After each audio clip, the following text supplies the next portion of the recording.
যাচ্ছে, আমার ভাই বোন তারা পাগল হয়ে যাচ্ছে। আমার 6 ভাই বোনের মধ্যে সবচেয়ে ছোট ছিল শরীফ ওসমান হাদি। আজকের তার লাশ আমার কাঁধে বহন করতে হচ্ছে। আজকের আপনাদের কাছে আমার কোনো দাবি। আসসালামু আলাইকুম ওয়া রাহমাতুল্লাহি ওয়া বারাকাতুহু। نحمده ونصلي على رسوله الكريم أما بعد فأعوذ بالله من الشيطان الرجيم بسم الله الرحمن الرحيم كل نفس ذائقة الموت صدق الله العظيم।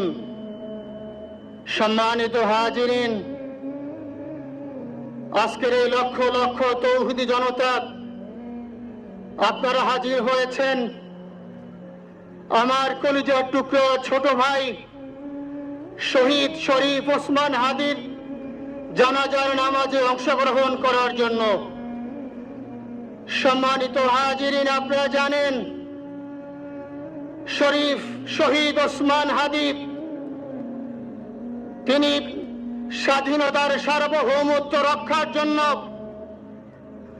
এই বাংলাদেশের 18-20 কোটি মানুষের কাছে একটি মেসেজ দিয়েছিলেন কিভাবে একটি স্বাধীনতার সার্বভৌমত্ব রক্ষা করতে হয়।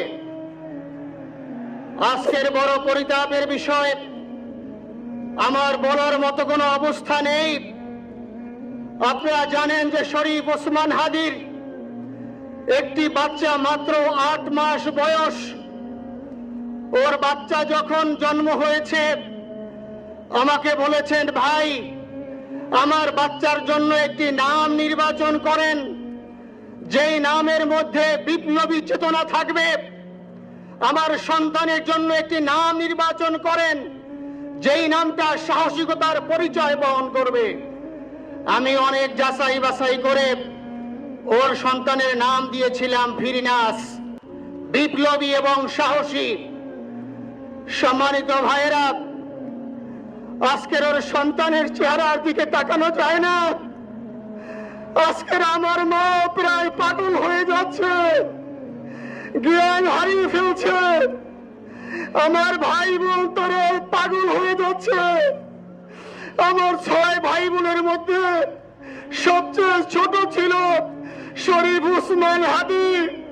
আজকের তার লাশ আমার কাঁধে বহন করতে হচ্ছে। আজকের আপনাদের কাছে আমার কোনো দাবি নেই, শুধু একটি দাবি। 7 থেকে 8 দিন হয়ে গেল দিবালোকে প্রকাশ্যে রাজধানী ঢাকায় জুমার নামাজের পরে খুনি প্রকাশ্যে গুলি করে যদি পার পেয়ে যায়, এর চেয়ে লজ্জার আমাদের আর কিছু নাই। যদি বর্ডার পাস হয়ে যায়, 5 থেকে 7 ঘন্টা সময় তারা কেমন করে গেল, এই প্রশ্ন জাতির কাছে রেখে গেলাম। আমার কোনো চাওয়া পাওয়া নাই। আমার ভাই ওসমান হাদি শহীদ হয়েছে, ওর শহীদি তামান্না ছিল। আপনারা ওর বক্তব্য শুনেছেন, আপনারা শহীদ ওসমান হাদির টক শো শুনেছেন। ও সব সময় শহীদি তামান্না করত। হয়তো আল্লাহ তাআলা ওর শহীদি সেই মত নসিব করে দিয়েছেন। কিন্তু আপনাদের কাছে আমি এই ঋণ কোনদিন আমি ছাড়ব না। আমার ভাই শরীফ ওসমান হাদির বিচার যেন প্রকাশ্যে এই বাংলার জমিনে আমরা দেখতে পারি। ভাইয়েরা, আবার 7-8 দিন হলো, এখনো পর্যন্ত আমরা কিছুই করতে পারলাম না। এই দুঃখে কলিজা ছিঁড়ে যাচ্ছে। আমরা ওসমান হাদির জন্য দোয়া করি, আমরা ওর সন্তান ওর স্ত্রীর জন্য দোয়া করি। ওর সন্তান মাত্র 8 মাস বয়স। গতকালকে যখন ওর কাছে নিয়ে আসছে, সবাই বাবাকে দেখাবে ওসমান হাদিকে। আমি বললাম কি লাভ হবে, ও তো কোনোদিন ওর বাবার চেহারা কথা বলতে পারবে না। ওর ছেলে আর কোনোদিন জানবে না যে আমার বাবা কেমন ছিল। ভাইরা আমার, ওসমান হাদি আর ফিরে আসবে না। ওসমান, তুমি দেখে যাও, লক্ষ লক্ষ জনতা, তৌহিদি জন্য পাগল। ওসমান, তুমি মরো নাই, তুমি আমাদেরকে পাগল বানাই দিয়ে গেছো। আল্লাহর কাছে আমরা সবাই দোয়া করি, আল্লাহ যেন আমার ভাই শহীদ শরীফ ওসমান হাদিকে জান্নাতুল ফিরদাউসের মেহমান হিসেবে কবুল করেন। আল্লাহ তাআলার কাছে দোয়া করছি, আয় আল্লাহ তাআলা, আমরা যারা বেঁচে আছি ঈমানের সাথে স্বাধীনতার সার্বভৌমত্ব রক্ষা করে তৌহিদের দ্বীপ বাংলাদেশকে যেন আমরা রক্ষা করতে পারি, সেই তৌফিক আল্লাহ তাআলা আমাদের নসিব করুন। আপনাদের সবার কাছে দোয়া চাচ্ছি।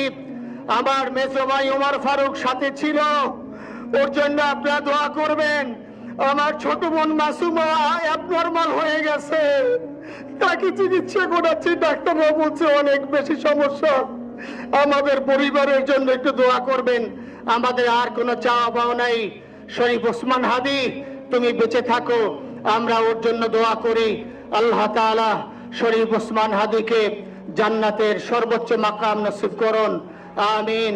আসসালামু আলাইকুম ওয়া রাহমাতুল্লাহি ওয়া বারাকাতুহু।